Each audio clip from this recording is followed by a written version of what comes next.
I learned to swim using ChatGPT. A year ago, I signed up for a triathlon and I couldn't swim at that point. So with the use of ChatGPT and my little knowledge of how to learn to swim, I would get into the pool and see what distance that I could swim.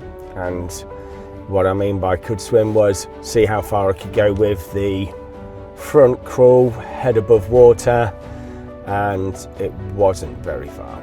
So I went for a few sessions and started to increase that distance, which didn't seem too bad, but it wasn't the stroke that I needed to use. I needed to use the bilateral and get my head under the water, use the freestyle technique, the front crawl.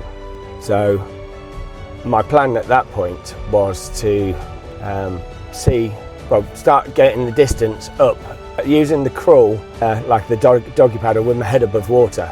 And I went up and down the pool a couple of times and thought, yeah, I could potentially get the distance somewhere to where I need to be so that I can get into this triathlon. And then I spoke to ChatGPT, put it into a chat, and asked whether it was beneficial to get up to the distance using the doggy paddle, kind of head above water. I think it's actually called the polo crawl. ChatGPT said there was no point trying to get the distance using this technique. The reason being is that it just starts me off with bad habits, and then I've only got those bad habits to get rid of.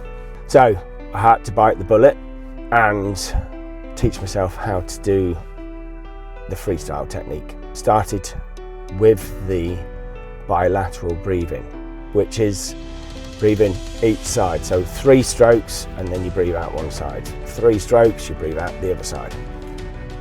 And it was disastrous. I could not swim half a length of the pool. Now the pool that I was swimming in at the time was 33 meters long and it had a set of steps halfway. So the water was probably about 1.5 meters deep. So I had a safety point to go to. And I used this safety point. I didn't get to it the first few attempts. So, but eventually did get to this point. And over a matter of weeks, potentially months, I think it was about 2 months, it took me to be able to swim one whole length. Not very pretty, even borderline to the point where I think the lifeguards wondered whether they had to get in to help me, but they didn't, obviously. But I managed to get one length after 8 weeks of trying, and the emotion that I had when I achieved this first length was immense. I was absolutely exhausted at the end of the first length, but I had achieved it, and it had only taken me 8 weeks.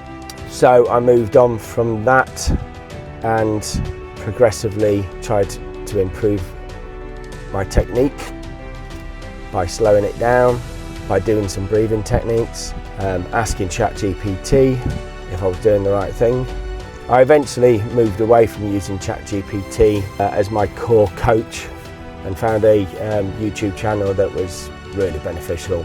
It talked about breathing techniques, how to get used to getting your face under the water, which is what I struggled with because I felt like I was running out of air. It had videos and showed techniques and drills on how to float, how to keep your head underwater. Yeah, it just gave me loads of good value techniques and drills that I used. Then I changed the job, or changed the location of where I was working, and changed the leisure centre.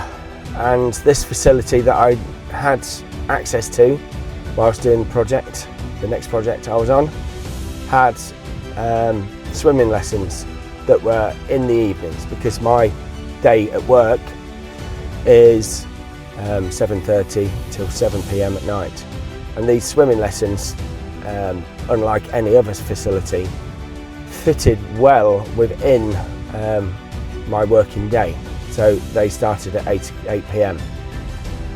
And the advantage of having the swimming lessons was I had somebody that could see what I was doing wrong, because when I'm in the water, I'm probably just trying to survive and trying to get from one end to the other. And I would stop regularly at 25 metres to catch my breath, and then swim another 25 metres to catch my breath, and trying to get my distance up. But going to these lessons gave me an outside view and some really good pointers, and my swimming came along a lot better, improved a lot. So it's definitely worthwhile to go and get some lessons if you are learning to swim, and not just rely on ChatGPT, which has its advantages. It got me started, and then using videos from YouTubers. But you really need someone to look at what you're doing and tell you what you can do to improve. So now, a year later, I still make little improvements. At the beginning of this year, I was still struggling to swim more than 50 metres without having to stop, catch my breath, and then go. And I'm now back at April. Yeah, I'm now in April, almost a year on from when I started, and I can swim 200 metres with very little breaks, and they're broken into 2 100 sets. But now I actually swim a two-stroke breath technique, and I do 100 metres on my left side, and then I do 100 metres on my right side. And I've only in the last 4 weeks changed from the bilateral 3-stroke technique to the 2-stroke technique, and it's made massive difference to my endurance, my ability to go further without getting so tired. When I first tried to start moving over from the bilateral 3-stroke breath technique to the 2-stroke breath technique, I really struggled, but I adapted quite well. It hasn't taken me very long. It's only taken me 4 weeks to struggling to do the 2-stroke breath technique to now being able to swim 200 metres. And I can only see that I'm going to go further. The lesson to round this all up is that progress can be made in small parts, but progress is made. And keeping consistent or training on a regular basis and keeping a streak alive is massively beneficial.